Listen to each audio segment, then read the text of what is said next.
Bonjour et bienvenue dans cette nouvelle vidéo, je suis Maxime et vous êtes sur le blog Heureux dans sa vie. Dans cette nouvelle vidéo, aujourd'hui on va répondre à la question de Berry. Berry qui nous pose la question suivante. Bonjour, je viens de découvrir votre site. Voilà ma question, je voudrais devenir coach de vie pour accompagner les autres dans leur vie, mais je ne sais pas par où commencer. Merci beaucoup, cordialement. Eh bien, bonjour Berry, merci pour ta question, on va y répondre tout de suite. C'est une bonne question parce que je pense que le métier de coach est en devenir aujourd'hui pour avancer, pour évoluer et pour continuer à grandir sur soi et pour trouver sa voie, sa place et faire ce pourquoi on est fait. On a besoin d'un certain feedback.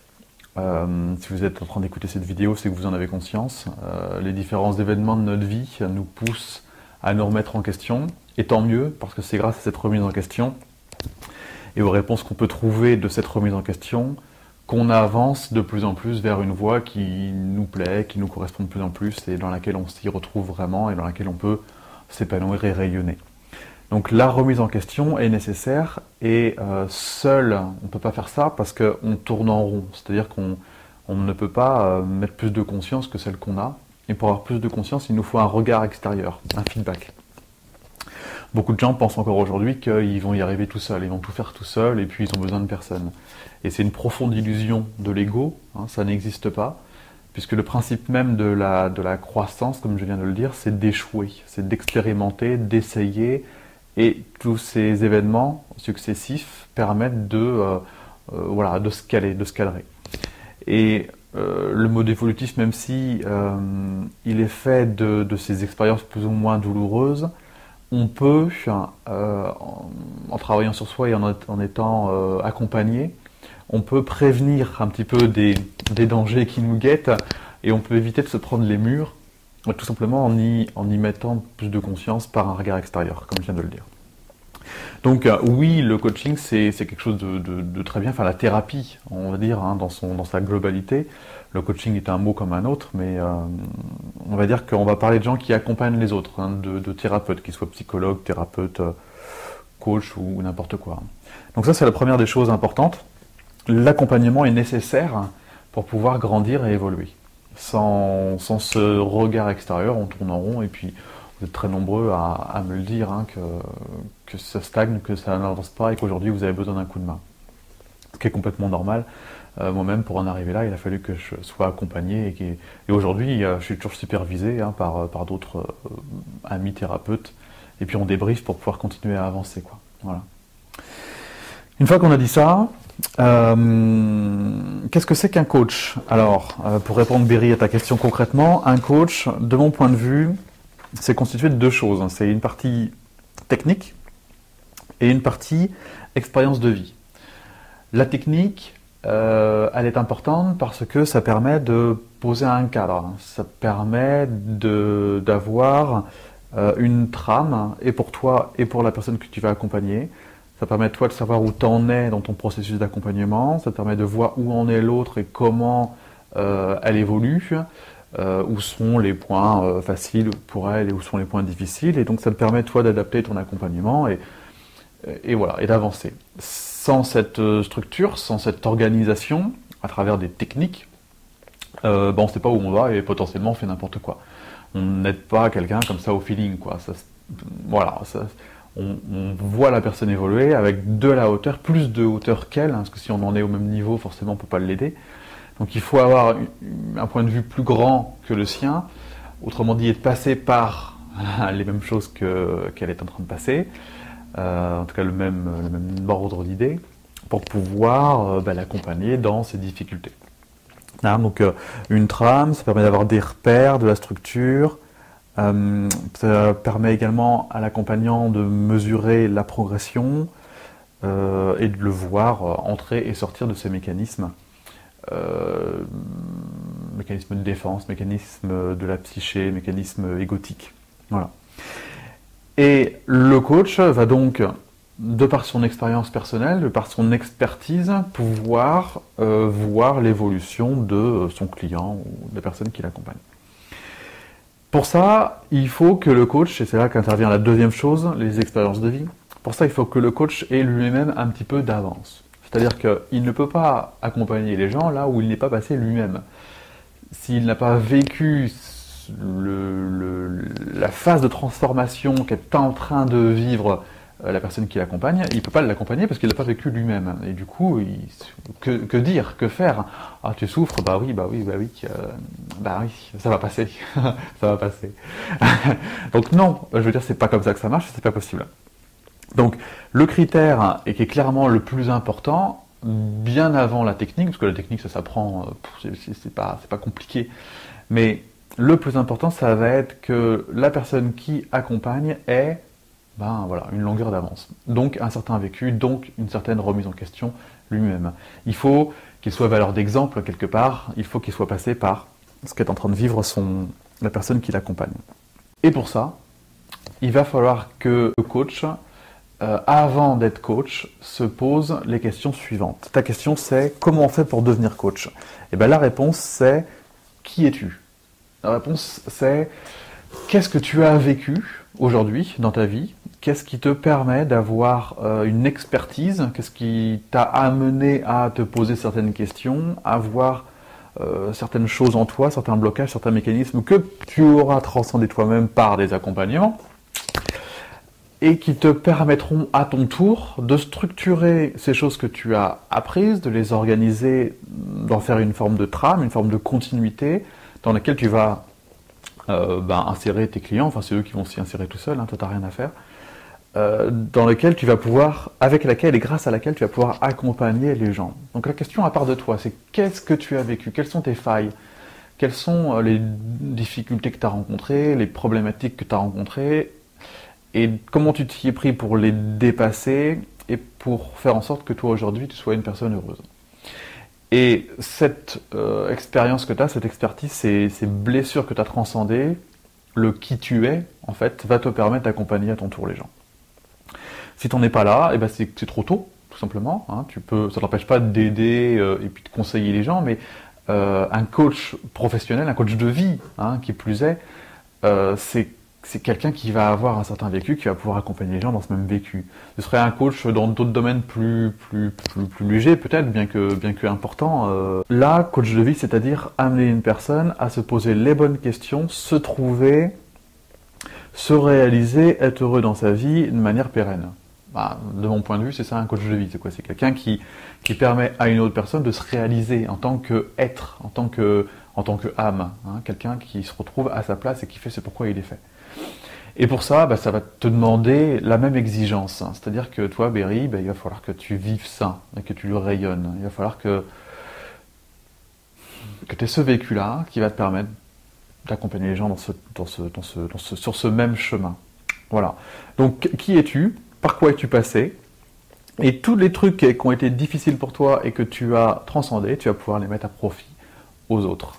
Voilà ce qu'est un coach de vie, voilà par quoi ça commence. Ça commence pas par de la technique ou par je vais apprendre ceci, ça vient après. La première étape, c'est celle-là, c'est qui je suis. Et c'est pour ça que finalement, c'est pas tant toi qui vas aller vers le coaching, c'est plutôt l'inverse, c'est plutôt le coaching qui va venir à toi. C'est-à-dire que aujourd'hui, avec ton bagage personnel et les expériences que tu as vécues, peut-être que tu as déjà commencé à aider, ou peut-être que, il se passe des choses qui font que tu te retrouves dans une position de coach, avant même d'avoir voulu l'être. Et de mon point de vue, c'est un petit peu comme ça que les choses se mettent en place.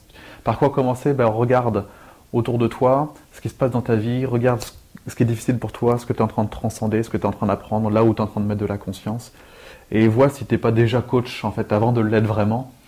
Après, il suffira de valider ça avec une formation... et encore que, il n'y a rien à valider. Je veux dire, si tu es coach dans l'âme et que tu sais le faire, il faudra un peu de technique, comme je disais, pour organiser tout ça, mais ce sera que très secondaire. Voilà. Et puis après, donc, en termes de technique, il y en a beaucoup. Il y a l'EFT, il y a le MDR, le Reiki, la sophrologie, l'hypnose, l'énéagramme, la méditation, le MBTI, la psycho, pure et dure. Des techniques, il y en a moult. Et elles sont toutes aussi bien les unes que les autres, puisque de toute façon, tu accompagneras des gens qui correspondent à ce que tu es. Je veux dire, on n'accompagne pas toutes les personnes et tous les cas de figure. Je veux dire, moi, les personnes viennent à moi parce qu'il y a une résonance, il y a un écho. Elles savent qu'elles vont y trouver à travers ce qu'elles voient sur le site, à travers ce que j'ai pu déjà dire dans d'autres vidéos. Il y a quelque chose qui leur parle. Et de là, elles se disent, bon ben voilà, c'est de ça dont j'ai besoin, et puis elles me contactent, et puis je les accompagne. Et c'est comme ça que ça fonctionne finalement. On sent que c'est ça dont on a besoin à ce moment-là, et puis on fait un bout de parcours ensemble, et puis après on change, on fait un autre bout de parcours avec une autre personne, et ainsi de suite, quoi. Et puis enfin, pour que tu puisses commencer, j'ai résumé quelques fondamentaux qui se trouvent dans des livres. De mon point de vue, un bon coach, alors donc là c'est très personnel, un bon coach se doit d'avoir certains outils dans sa valise avant même d'aller dans n'importe quelle formation. Le premier que j'ai envie de te recommander s'appelle celui-ci, c'est Cessez d'être gentil, soyez vrai, de Thomas Hasenburg, qui, de mon point de vue, dans ce livre, explique une technique, une des plus redoutables que j'ai pu apprendre, qui est la communication non violente, à savoir les faits, les besoins, mon sentiment avant, les besoins, et puis la demande négociable. Ce livre, c'est un condensé de communication non violente, hein, pas n'importe quelle communication, avec toute une partie très émotionnelle finalement, puisque pour demander des besoins, faut-il savoir de quoi on a besoin. Pour faire une demande négociable, faut-il pouvoir l'exprimer. Et ça implique un vrai chemin intérieur. Voilà. Je pense que moi j'utilise beaucoup ces techniques d'accompagnement pour pouvoir non pas pour que la personne trouve ses solutions elle-même, puisque finalement c'est ça le métier d'un coach, hein, c'est aider la personne à trouver ses solutions. C'est le propre de l'empathie, contraire de la sympathie qui est de prendre en charge et qui n'aide pas les gens, hein. Ensuite, pour ta croissance personnelle, parce qu'un coach est une personne qui travaille sur lui en permanence, donc je pense que tu as cet outil-là, qui est la psychologie positive.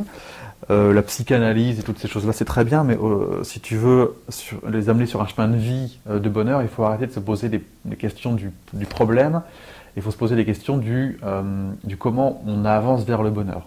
Hein, donc la psychologie positive est ça, qui est issue de la psychologie humaniste, mais qui n'est plus dans la psychologie jungienne de Jung et de Freud, qui était essentiellement basé sur les problématiques liées à la psyché humaine. Aujourd'hui, on a dépassé le cap quand même, on est bien plus loin, bien plus avancé, et heureusement, on s'occupe de ce qui va bien et de comment accentuer ce qui va bien à travers nos forces, nos talents, nos dons naturels, notre vocation professionnelle, nos rayonnements, le respect de nous-mêmes, enfin voilà. Et donc, préfacé par Christophe André quand même, il y a Thomas également qu'on retrouve ici dans ce petit livre. On a Mathieu Ricard également, et Ilios Koutsu, qui est donc un chercheur en psychologie des émotions, et qui est un ferveur défenseur du bonheur, quoi. Hein, voilà. Donc j'aime beaucoup Ilios, et j'aime beaucoup ce livre, et je te le recommande énormément. Pour avancer sur toi et vers toi, ces livres-là sont totalement indispensables. Je ne le conseille pas nécessairement aux débutants, parce que je pense que Laurent Gounel est mieux pour débuter, avec plein de petits messages qui sont plus faciles à capter. Ça, c'est pour un coach, effectivement. Là, tout à fait dans ton registre. Passe par ces états-là impérativement, quoi. Il faut absolument que la dimension de l'éveil soit dans tes accompagnements, sinon tu accompagnes où tes gens, quoi, vers quoi. Ce qu'on vit, c'est le bonheur en termes de coach de vie. Donc, un coach de vie doit pouvoir amener ses élèves, ses clients, vers l'éveil. Donc, ça implique que tu le sois également. En tout cas, que tu saches au moins comment le faire pour y aller, même si, bien sûr, dans notre vie, c'est pas toujours évident de l'être au quotidien. Voilà, donc, cessez d'être gentil, soyez vrai. Psychologie positive, le bonheur dans tous ses états, les Edgar Tolle, complètement indispensables. Et si tu veux aller plus loin, toi personnellement, celui-ci, Évolution et équilibre, les enseignements spirituels de Michel Schwartz. Elle en a plusieurs. On est dans un registre de réalisation de soi. On va le cran au-dessus. Tu n'accompagneras pas forcément tes gens dans ce registre-là, mais si nécessaire, tu pourras le faire. Et pour toi, personnellement, en tant que personne qui accompagne, il te faut cette longueur d'avance. Et là, tu la trouveras ici. dans un sens profond de ta vie, de qui tu es, et là on va abandonner totalement l'ego pour aller dans totalement l'être, tout en restant avec les pieds sur terre, parce que l'idée c'est pas de faire de l'ésotérisme et de dire que cuit les petits oiseaux. On accompagne les gens dans un monde qui est aujourd'hui la planète Terre, et il faut que ce soit cohérent tout ça. Il faut une dimension, oui, nous ne sommes pas qu'un ego, mais en même temps on en a besoin aujourd'hui pour vivre ici et pour être heureux. On ne peut pas nier ni l'un ni l'autre, il faut que tu aies conscience de tout ça, mais pour que tu aies conscience de tout ça, il faut que tu les aies vécus. Voilà, Berry, ce qu'on pouvait dire sur ta demande. Donc, de la technique, mais après, moi je te recommande clairement l'énéagramme, puisque je l'ai vécu. De mon point de vue, c'est un très bon outil pour capter l'ego des gens et les mécanismes de défense pour les aider à en sortir. Le reste, je connais pas bien. Je connais un petit peu la sophrologie, pas trop l'hypnose, beaucoup la méditation. De mon point de vue, ça se recoupe. L'idée, c'est d'aller chercher son âme et son être à l'intérieur de soi. Donc, énéagramme et méditation, moi, c'est ce que je te recommande. Je suis en train de faire une formation sur l'énéagramme. Tu pourras faire celle-ci si tu le sens. Et puis, beaucoup d'expériences de vie. Voilà, pour pouvoir faire de toi quelqu'un qui pourra aider les gens là où ils en sont. Parce que tu auras de l'avance sur eux. Voilà, Berry, pour cette question. Merci de l'avoir suivi. Comme d'habitude, vous pouvez poser vos questions, vous aussi, si vous le souhaitez, juste en bas de cette vidéo. Et puis, vous avez mon livre, Rendre le bonheur possible, pour aller plus loin vers vous-même et vers votre chemin. Et puis, la visite guidée du blog, un mois, pour être plus heureux dans sa vie, ça fonctionne. Et des résultats, vraiment chapeau, quoi. Je suis très, très content et très fier de cette belle réussite que je vois chez beaucoup de gens. Voilà, merci d'avoir suivi cette vidéo et puis je vous dis à très bientôt pour la prochaine vidéo de questions-réponses. Au revoir.